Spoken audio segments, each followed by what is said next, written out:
I think we should talk about Laris. Laris is someone that was introduced last episode, son of the hand. He gave off like creepy school janitor vibes in episode 5.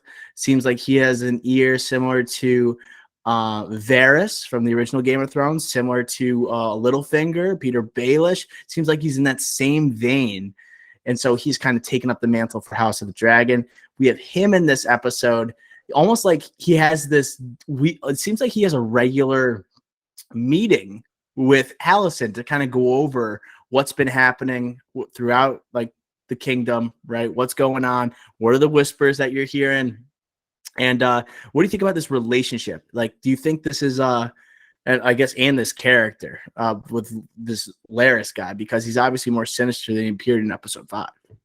He is the little finger of the show. He has that True Detective. Like he should be a villain in True Detective or something like that. Like he is that type of screen presence, and he has that little finger vibe to him as well. And the fact that, like, yeah, he becomes the Lord of Larenhall, right? It's Larenhall, I think, is his house.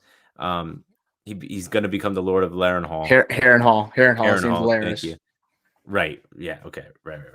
I think it's more so towards like, hey, like he's not going for the Iron Throne, but he wants to be the next hand whenever Alicent's heir comes, Aegon comes to the throne. He wants to be the hand. And he says, I will be rewarded in due time. And I think this episode, at least for me, got saved big time with the ending when he's like, yeah, go kill my father. Yeah, go kill my brother. But just don't forget about me. That's basically what he said to Alicent, no? This guy's, yes, it's exactly what he said. He's supremely messed up. And Alicent didn't outwardly say this. He kind of took it upon himself to kill his father and his brother. His right? idea. Threats to, right, the throne. Obviously, the father of like, the bastards for Rhaenyra.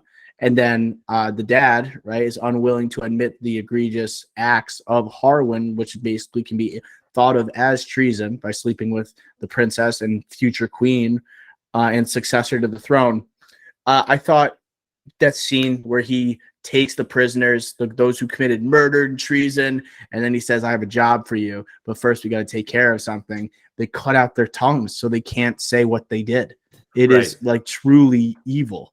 And when he did that, I'm like, this guy is also a mix of not only like a little finger, but he has some like Ramsay Bolton in him too. Like he's not afraid to do egregious things to other people to ensure that he gets what he wants. He's cutting out their tongues and then they're burning down, right? Harwin.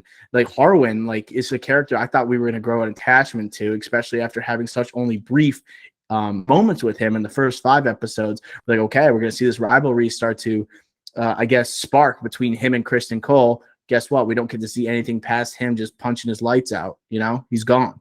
So what do you think about Laris's actions here? Do you think like, I mean, is it, you said he wants to be the hand of the king.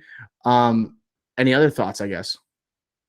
Well, I think that obviously he has a limp and a cane, right? So the Ramsay Bolton comparison, I don't hate it, but this guy is smarter because he can't physically like do anything. So he's even smarter. That's why I lean towards like the Littlefinger comp as well. But I think that this is just the beginning. This is his coming out party, this episode, and showing what he's capable of. And I think this isn't going to be what we remember him for. I think the best is yet to come from him. And I still think, yeah, Otto's coming back. Him being shown in the preview for this episode is big, right? Don't forget about Otto Hightower. And they mentioned him throughout this episode, and especially in that conversation with Alicent and him, Laris. So it's like, okay, Otto's probably going to come back to be the hand of the king, right, until the king dies. And then he's going to be out there trying to be the next Laris is going to be out there trying to be the next hand. Like, what else would he want? He's not going to be the king of the Iron Throne. He knows that. It's impossible. Then he knows he just want to go back to Aaron. He wants to stay in Westeros. So what else would he want? But Otto's coming back as the hand now, no? Right, no. So he's playing the long game where it's in my prediction. He's playing the long game where it's like, all right, Otto will come back. He'll die. Sirius will die. The new king, Aegon, will come, and Alicent will be like, Aegon, like you're like Alicent's smart. Aegon's young. will listen to his mother. Who should be the next hand?